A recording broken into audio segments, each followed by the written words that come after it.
All right, Q1 stats for office. Stay with me. This is not where I start listing vacancy rates like we're all preparing for a final exam. Yes, availability has ticked up just a bit, and rates have softened slightly. That's the headline. And for once, it's not bad news. But the part no one explains properly is more availability doesn't automatically mean better options. It just means there's a window here. And if you know how to use it, it's a good one. I'm Susan, that commercial realtor. I work with office tenants, owners, and investors across Burlington and the GTA. Built for business, backed by data, negotiating with bite. If you're looking at office space right now, this isn't about what's available. It's about where the advantage is and how to secure it before someone else does.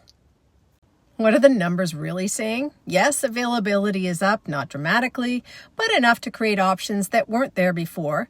Rates have adjusted slightly downward as well, not across the board and not aggressively, but just enough to shift conversations. The key is, this isn't a weak market, this is an adaptive market.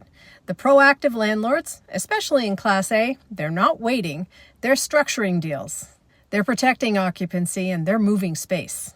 So where is the opportunity? If you're a tenant or a buyer, you're no longer walking into a fixed conversation. You now have more flexibility on terms, more openness to incentives, and more ability to align space with how your business operates. Not unlimited leverage, but enough to make better decisions than you could 2-3 years ago. If you're an owner or an investor, you're watching a split happen. Well-positioned buildings, good layouts, strong locations, they're still competing. And in many cases, they're winning by adapting faster. And that's where value is being protected. And if you're wondering what those smart players are doing, well, those companies getting this right aren't asking what's the cheapest space. They're asking where can we negotiate effectively? Which landlords are leaning in versus holding firm? How do we secure space that works today and still works in 3 years? Because this window is not about finding space, it's about positioning your business properly within the options that now exist. If you're evaluating space in Burlington, don't look at rising availability and think more supply. Look at it and ask, where is the advantage and how do I use it? Because right now, that's what separates a decent deal from a smart one.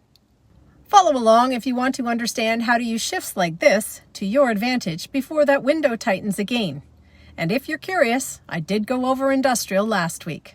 I'm Susan, that commercial realtor, built for business, backed by data, negotiating with bite. Now that you know, what are you going to do about it?